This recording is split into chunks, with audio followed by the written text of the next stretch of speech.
first time I stepped on stage and I heard that crowd and felt that energy.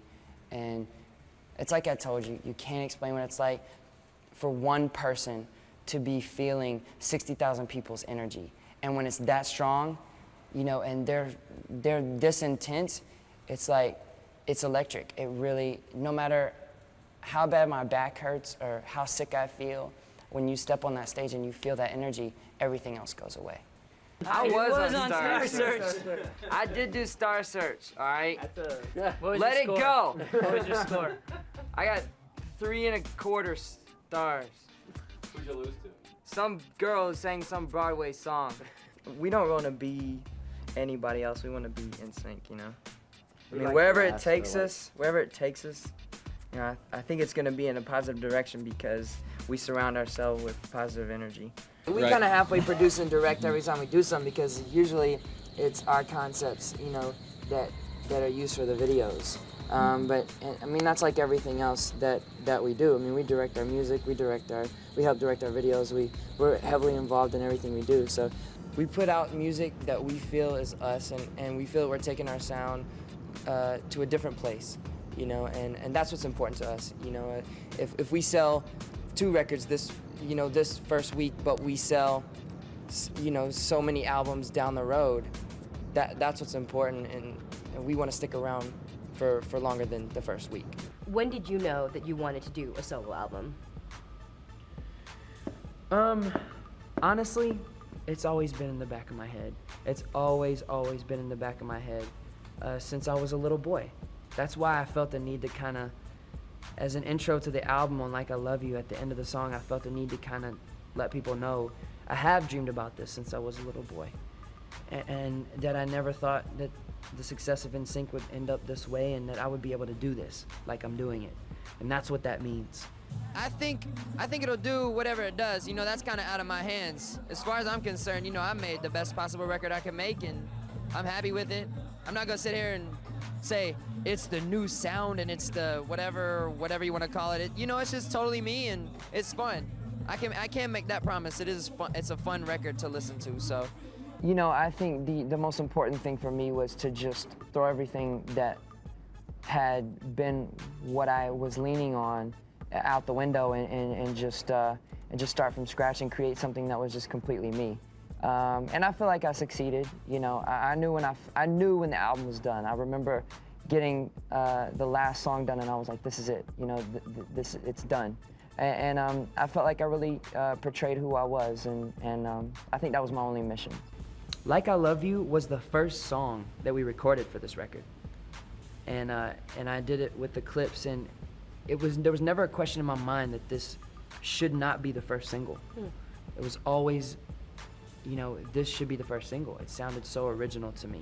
It sounded like something that nobody has on the radio or nobody has on MTV. Who I started off as is somebody who felt angst in a form of heartbreak, and it was kind of eating me alive.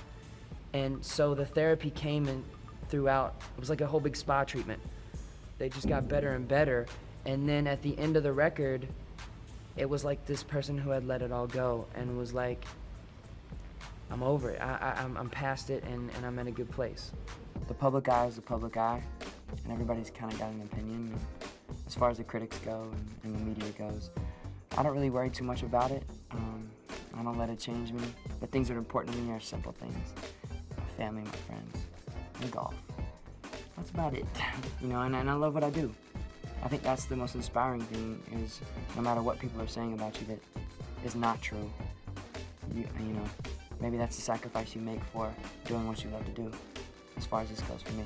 I think after playing so many shows in a row, so many people every night, I think I just needed something creative that felt more intimate and more stripped down. And I'd wanted to do film for a while, and these offers started to manifest themselves, and they were movies that I really enjoyed reading and thought that they had something to say. Interestingly enough, for me in films, I mean, it really is a hobby. I mean, I kind of feel like I have my day job. So, you know, to do films, I mean, I really feel like I have the opportunity now to to pick and choose ones that inspire me. Yeah. You kind of wanted to take some time. You know, I mean, if I thought that I could have put something together that lived up to the first record, I would have. But I just, in trying to be sort of humble to the situation, I was just burnt out. And really, the break for me came out of a conversation with my dad. You know, I don't get back to Memphis a lot, but when I do, I'm constantly with family, because they all still live there, next to each other. We're like a cookie cutter family. But I was having a conversation with him, and he goes, you know, he's like, you're good. You know, because he knows me so well, he pointed out, he's like, you're a workaholic. He goes, and take it from me, he's like, I'm almost 50. He's like, do the things that you can do while you're in your 20s. Like, enjoy your life. Enjoy what you've worked so hard for. Is it exciting for you to be back with music again after that break? Yeah, it's been a minute. It's been a minute, so yeah, it is exciting. I mean, with the exception of the song I did with Snoop, I really haven't done much. So yeah, but I think I kind of needed it. I remember the feeling I had putting Justified out. And I said to myself, yeah, I sing R&B. You know, I was so excited to be considered an R&B artist. And the reviews came in, and I was thankful that the reviews were, you know, mediocre to good, and they were all under the pop album category. And that really messed with me. For the first 3 months that my first album was out, I couldn't enjoy it because I was like, man, I just want to get away from pop. I want to do R&B. It's what I grew up listening to, you know? After I got over my own ego, you know, like, I was able to enjoy the success of it. And realizing that that was okay for me is what really the major thing that influenced the writing of this record. I said, okay, well, I'm not an R&B artist.